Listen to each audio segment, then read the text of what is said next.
होते हैं। यह जो है देखिए, कोई भी बुद्ध पुरुष एक जन्म में नहीं बनता है। आप लोग जो ये गीता पढ़ रहे हो, यह आपके एक जन्म का संस्कार नहीं है। ये आपके कई जन्मों के संस्कार हैं, जो आप हजारों लोगों में, लाखों लोगों के बीच में जो है आप पढ़ने के लिए तैयार हुए हो, अर्जुन की तरह। ठीक है, जानने के लिए आपके पूरे जन्म के संस्कार ही हैं जो इस ज्ञान की तरफ आपको लेकर के आ रहे हैं। नहीं तो आप देख लीजिए, आपके परिवार में बहुत से सदस्य हैं। आपके परिवार में कितने लोग गीता पढ़ने के लिए इंटरेस्टेड हैं कोई नहीं है। आप ही क्यों हैं? आपके कर्म हैं, इसलिए आपके पूर्व जन्म के जो संस्कार हैं, और वह संस्कार आपको बार बार खींचता है इस जन्म में भी, और बार बार व्यक्ति को संकेत देता है कि तुम वो नहीं हो जो संसार के लोग होना चाहते हैं। आप देखिएगा, संसार का यदि आप जो है थोड़ा सा आपके संस्कार अलग होते हैं, तो जहाँ पे भी गलत होता है आपके संस्कार वहाँ पे आपको रोकते हैं। संस्कार आपके जो है उस गलत रास्ते पे जाने के लिए रोकते हैं आपको, और आपको संकेत देते हैं। दुनिया उस मद में चूर होती है, परंतु आपको वो अच्छा नहीं लगता है। हजार लोगों के बीच में भी आप अकेले हो जाते हो। क्यों?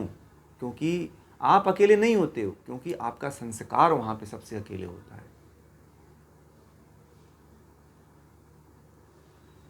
संस्कार के कारण ही आप पूरे परिवार में होकर के परिवार से अलग होते हो।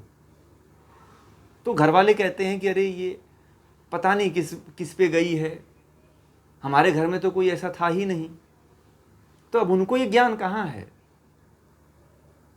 तो वो लोग तो जोड़ते हैं कि न इसके दादा ऐसे थे, न इसके दादी ऐसी थी, न इसके नानी ऐसी थी, न हमारे खानदान में ऐसा कोई हुआ है। तो वह सांसारिक धरातल पे ही आपको तौलते हैं लेकर के। आपके संस्कार के बारे में पता नहीं होता है कि आपकी आत्मा किस जगह से आ गई और उस परिवार में जन्म ले लिया। लोग कहते हैं ना कि ये तो मेरा बच्चा है, केवल रज और वीर से उत्पन्न हुआ शरीर उनका है। ठीक है, वो भी उनका नहीं है, वो तो बहुत पंच महाभूतों का है। परंतु लोग मान बैठते हैं कि तो मेरा है, मेरा लड़का है, मेरा लड़की है। वास्तव में वो होता नहीं है, किसी और का होता है। यदि कहा जाए किसी व्यक्ति को कि फलाने व्यक्ति के लड़के को तुम पाल लो ना, फलाने व्यक्ति को, लड़कों को तुम अपना लड़का मान लो, तो बोले नहीं, ये हमारा नहीं है, ये तो किसी और का है। क्यों? उसको नहीं स्वीकार करेगा। परंतु वह उसके रजवीर से उत्पन्न होता है, तो उसको वह स्वीकार कर लेता है। और वहां पे क्या होता है कि जो उसकी आत्मा होती है किसी और की होती है, पता नहीं किसकी होती है। हो सकता है कि जो उसके पूर्व जन्म में दुश्मन हो, उसी ने उसके गर्भ से जन्म ले लिया हो, तो उसको अपना बच्चा स्वीकार कर लेता है। दुश्मन ही रहता है तो स्वीकार कर लेता है। तो ये संस्कार के कारण ही होते हैं, ये संस्कार ही होते हैं। तो पूर्व जन्म के जो संस्कार हैं वही आपको इस जन्म में भी बार बार उस तरफ खींचते हैं। और हमारे जो है भारतीय जो है विद्या में, वेद परंपरा में जो है पुनर्जन्म को माना जाता है। गीता जो है पुनर्जन्म को मानती है। और वहाँ पे एक श्लोक आता है कि मेरे, और भगवान श्री कृष्ण को कहते हैं अर्जुन को कि मेरे और तेरे बहुत से जन्म हो चुके हैं। आज कोई ये पहला जन्म नहीं है हमारा और तेरा, इससे पहले बहुत से जन्म हो चुके हैं।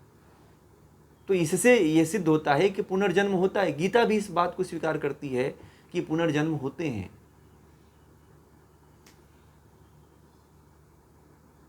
और पुनर्जन्म में संस्कार के कारण ही व्यक्ति जो है जन्म पाता है। जैसा जिसका संस्कार होता है वह उसी तरह के माता पिता के पास जन्म लेता है। यदि ऊंचे संस्कार आपके हैं तो अच्छे माँ बाप के घर जन्म लोगे।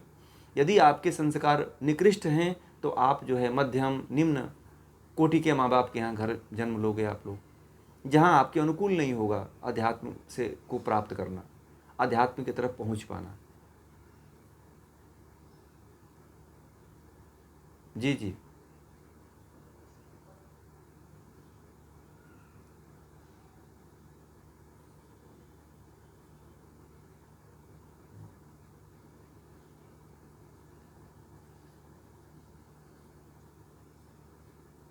जी।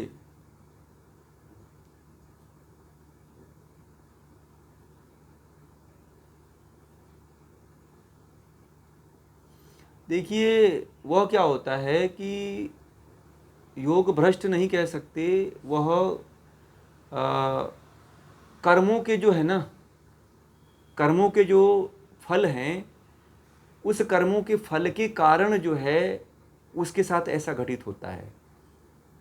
ठीक है, क्योंकि कर्मों के जो फल हैं, चाहे इस जन्म के हों चाहे उस जन्म के हों, वो तो भुगतना ही पड़ता है। ठीक है, परंतु यदि वह अपने विवेक का, ज्ञान का, इसीलिए धर्म की के लक्षण में ये कहा जाता है कि आप किसी और को मत पकड़ो, धर्म को पकड़ के रखो।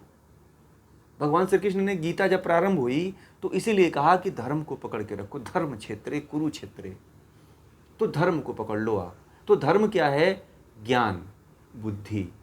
ज्ञान और बुद्धि ईश्वर ने आपके लिए दे रखा है कि इसको पकड़ लो। तो यदि तुम्हारे जो कर्म, बुरे कर्म भी है ना, तो उन बुरे कर्मों को भी तुम दबा सकते हो योग के द्वारा।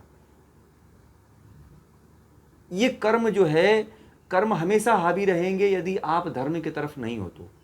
धर्म के किसी भी लक्षण को यदि आप धारण नहीं करते हो तो कर्म तो हमेशा हावी रहेगा।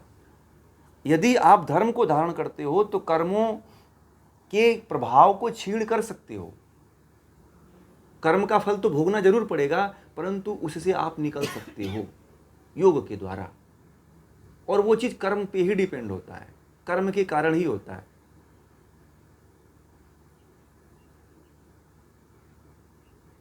एक बार अपना, आपका साउंड नहीं आ रहा है, एक बार क्लियर बोलिए। अभी गूंज रही है, आप माइक ऑन हो रहा है तो आपका।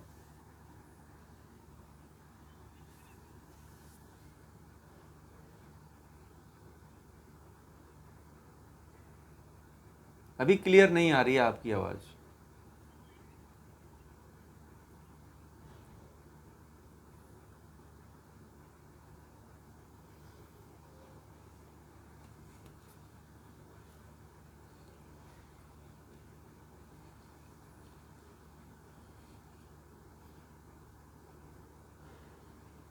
योग भ्रष्ट नहीं कहते हैं, जो आपने कहा ना, तो योग भ्रष्ट नहीं है। वह कर्मों के फल के कारण, योग भ्रष्ट में क्या होता है,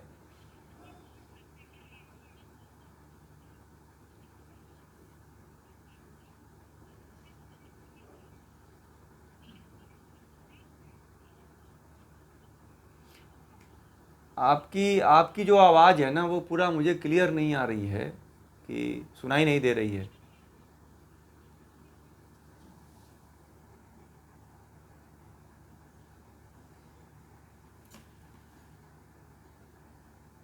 हम्म। हम्म।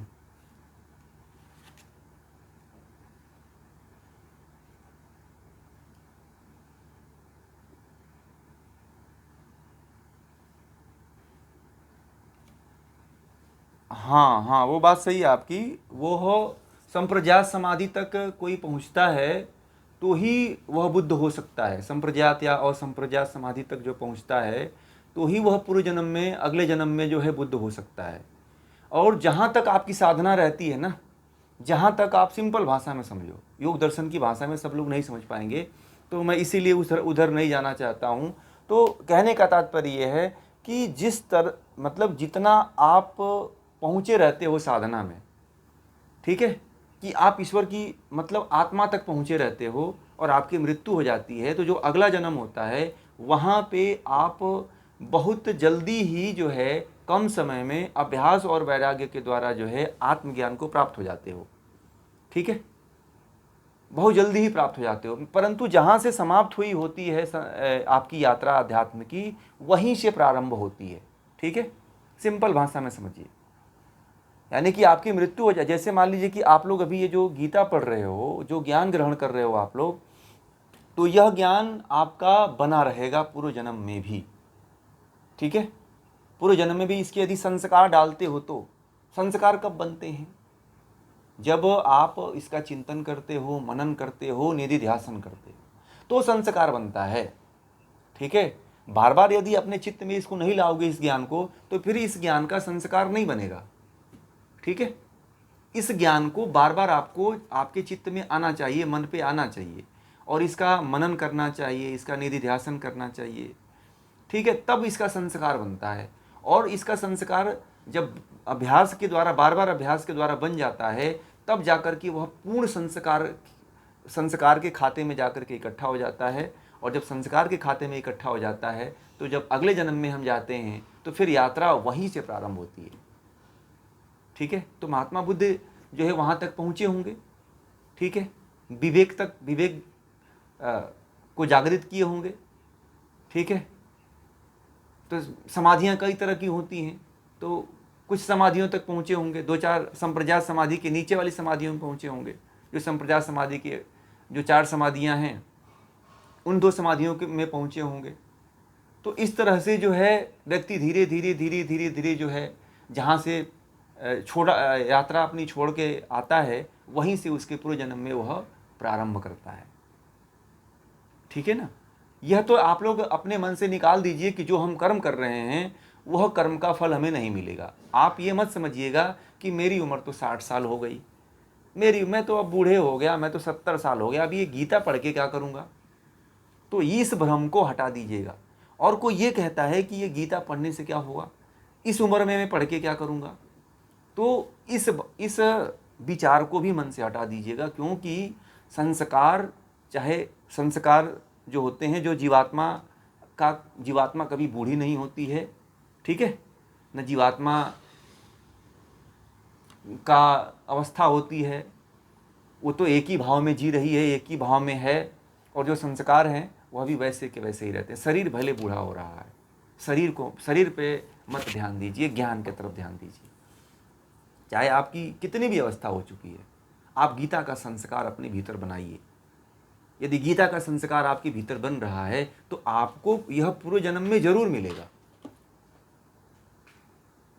इसका जो ज्ञान आप लोग लेकर के जाओगे, यदि मृत्यु भी हो जाती है ना, तो पूर्व जन्म में आपको इसका संस्कार बना रहेगा। और यह ज्ञान जैसे ही आप कहीं जाओगे, कहीं किसी से मिलोगे, तो यह ज्ञान तुरंत प्रकट होगा। जैसे जितने भी महापुरुष होते हैं क्यों बोलते रहते हैं, क्यों अच्छे ज्ञान की बातें उनके भीतर से निकलती हैं, क्योंकि उनके पूर्व जन्म के संस्कार के कारण जो है वह ज्ञान जो है प्रस्फुटित होता रहता है, निकलता रहता है। कोई ऐसे ही नहीं ज्ञानी हो जाता है। भाई पशु भी तो हो जाना चाहिए। और भी बहुत से मनुष्य हैं जिनके संस्कार नहीं हैं, वो क्यों नहीं ज्ञान की बातें करते हैं। वह इसलिए नहीं करते हैं कि उनके संस्कार पूर्व जन्म के रहे ही नहीं रहे। अब किसी को कहो कि गीता पढ़ना है आपको, गीता सुन लो थोड़ा, तो वो अपने आप को दूर भागाता है कि नहीं तुम तो गीता वाले हो, तुम कहीं किनारे ही हो जाओ। आपको अलग कर देता है और अपने आप को अलग कर लेता है। वो आपके परिवार में ही के बहुत से लोग होंगे जो आपको अलग कर दिए होंगे और अपने आप को अलग कर लिए होंगे। अरे भैया तुम अध्यात्म वाले हो, तुम सुनो गीता, मुझे इसे लेना देना नहीं है। तो संस्कार की बात पड़ती है ना, वो संस्कार सबके नहीं होते हैं, ये उच्च संस्कारों की बात होती है। और बड़े कोई बिरला है जिसके उच्च संस्कार हैं। और जो अपने संस्कारों को समझता है, उस संस्कारों को बढ़ाना चाहिए। और जो इस तरह से अपने संस्कारों को खोता है, वह अपने आप को नष्ट कर देता है। भगवान श्री कृष्ण ने खुद कहा है गीता में, आगे आने वाले समय में पढ़ने को मिलेगा, कि व्यक्ति अपने आत्मा का स्वयं हंता है, कोई और नहीं है। वह स्वयं अपने आत्मा को नष्ट करता है, स्वयं अपने जीवन को नष्ट करता है, कोई दूसरा नहीं है। चाहे तो वह अपने जीवन को साधना के उच्च स्तर तक पहुंचा सकता है, चाहे तो जीवन को निम्न स्तर तक भी गिरा सकता है। व्यक्ति अपने आप का हंता है और अपने आप का उद्धारक भी है। ठीक है, तो ये है, यह सिद्धांत जो है, इसलिए जो है जीवन के हर क्षेत्र में जो है कर्म करते रहिए, सीखते रहिए, ज्ञान लेते रहिए, ज्ञान आपके साथ जाएगा। और जो कर रहे हो आप, जो आप पढ़ रहे हो, यही आप अपने लिए कर रहे हो। ठीक है, जो आप जो है ना पारिवारिक कर्म करते हो, बच्चा पैदा करते हो, घर द्वार बनाते हो, शादी विवाह करते हो, ये जीरो है। ये जितने कर्म हैं यह आपके लिए जीरो है, 0/0 है। यानी कि इसकी काउंटिंग नहीं होती है, क्योंकि ये कर्म तो पशु भी करते हैं, वो भी बच्चा पैदा करते हैं, वो भी अपने बच्चों को पाल पोस करके बड़ा करते हैं। चिड़िया भी अपने अंडा देती है, बच्चे को निकालती है, फिर उसे चारा ला के खिलाती है मुंह में। तो वो भी तो करती है, परंतु इसको कर्म नहीं माना जाता है। इसको तो ऐसे एजे सभी कर रहे हैं तो आप करिए, परंतु आपने परमार्थिक कर्म क्या किया? ईश्वर को प्राप्त करने के लिए कौन सा कर्म किया? यह जन्म का उद्देश्य जो है ईश्वर की प्राप्ति है, और कोई भी उद्देश्य नहीं है। आप लोगों को पता होना चाहिए ये जीवन का उद्देश्य केवल परमात्मा की प्राप्ति है। बहुत लोगों को तो पता ही नहीं है। बहुत लोगों को तो यही पता है कि थोड़ा जन्म ले लिए, स्कूल में गए, पढ़ाई लिखाई हो गई, शादी विवाह हो जाए, बच्चे पैदा हो जाए, अच्छी नौकरी मिल जाए। तो कुछ लोगों को बस यही पता है कि जीवन का लाइफ यही है कि कैरियर मिल जाए, कहीं नौकरी मिल जाए तो मेरा लाइफ बन जाए। तो जिनको नहीं पता है वही समझते हैं कि नौकरी मिल जाए, पैसा खूब कमाएं, खूब करोड़पति हो जाएं। परंतु जो करोड़पति है वो इतना दुखित है ना कि उतना तो कोई नहीं दुखित है। साधना, हाँ बोलिए।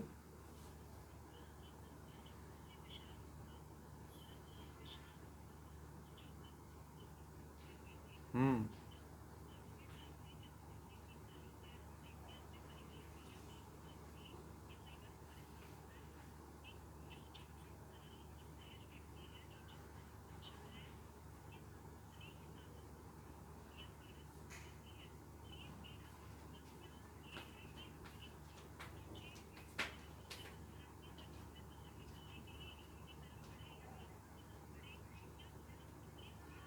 हाँ,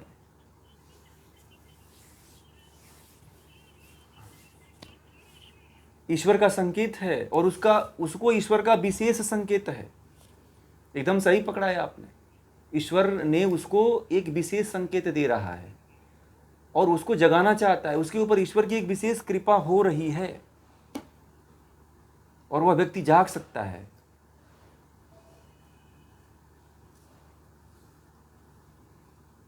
वह व्यक्ति जाग सकता है और उसको जागना चाहिए, और वही व्यक्ति उस चरम बिंदु तक पहुंच सकता है, क्योंकि उसके ईश्वर को पता है ना कि वह व्यक्ति के संस्कार क्या रहे हैं। ईश्वर को पता है ना, हमें थोड़ी पता है। इसीलिए उसे बार बार दुख दे रहा है। और उसे जो है, जब इतना बार बार दुख मिल रहा है तो दुख को वह यह मत समझे कि मैं ही अकेला व्यक्ति हूँ जो दुखित हूँ। तो क्या होता है कि जब जिसको बार बार दुख मिलता है वह ये समझता है कि पता नहीं कौन सा कर्म कर दिया जिसको भगवान ने हमें बार बार दुख ही दे रहा है। अब उसको छूटने के लिए कहाँ जाता है? किसी तांत्रिक के पास जाएगा, किसी डॉक्टर के पास जाएगा, किसी ऐसे व्यक्ति के पास जाएगा। वो किसी ज्ञानी व्यक्ति के पास नहीं जाएगा। उस दुख का निवारण जो है ना डॉक्टर के पास है, ना ही जो है तांत्रिक के पास है, ना ही कहीं किसी झाड़ फूक करने वाले के पास है। उसका ट्रीटमेंट तो केवल एक ज्ञानी ही कर सकता है, एक गुरु ही कर सकता है। उस दुख का निवारण बस यही है, अज्ञानता है। अज्ञानता ही अविद्या ही सभी दुखों का निवारण कर सकती है। अज्ञानता ही सभी दुखों का कारण है। ठीक है, अज्ञानता क्या है? सभी दुखों का कारण है। इसलिए उस व्यक्ति को बार बार वह संकेत करता रहता है परमात्मा कि तुम निकलो, तुम जिससे तुम जाकर के दुख छुड़ाना चाहते हो वो तो खुद दुखी है। तुम डॉक्टर के पास कितनी बार दौड़ोगे? वह इधर का उधर दवा दे करके जरूर तुमको मारने की कोशिश करेगा, और नहीं मरोगे तो किडनी निकाल लेगा। तो इस तरह से जो है संकेत को समझिए। ये जो संकेत आते हैं वह एक जो चेतना स्तर पे पहुंचा हुआ व्यक्ति होता है उसी को आते हैं, सबको नहीं आते हैं। अब लोग यहाँ पे भ्रमित हो जाते हैं कि अरे हमें दुख मिल रहा है। पड़ोस वाले जो हैं बड़े खुशी रहते हैं, चोरी भी कर लेते हैं, डकैती भी कर लेते हैं, और 2 नंबर का धंधा करके पैसा भी कमाते हैं, तो वो बड़ा सुखी से रहते हैं। अरे आप उनसे भी शेष हो। अब एक कहानी और बताऊं कि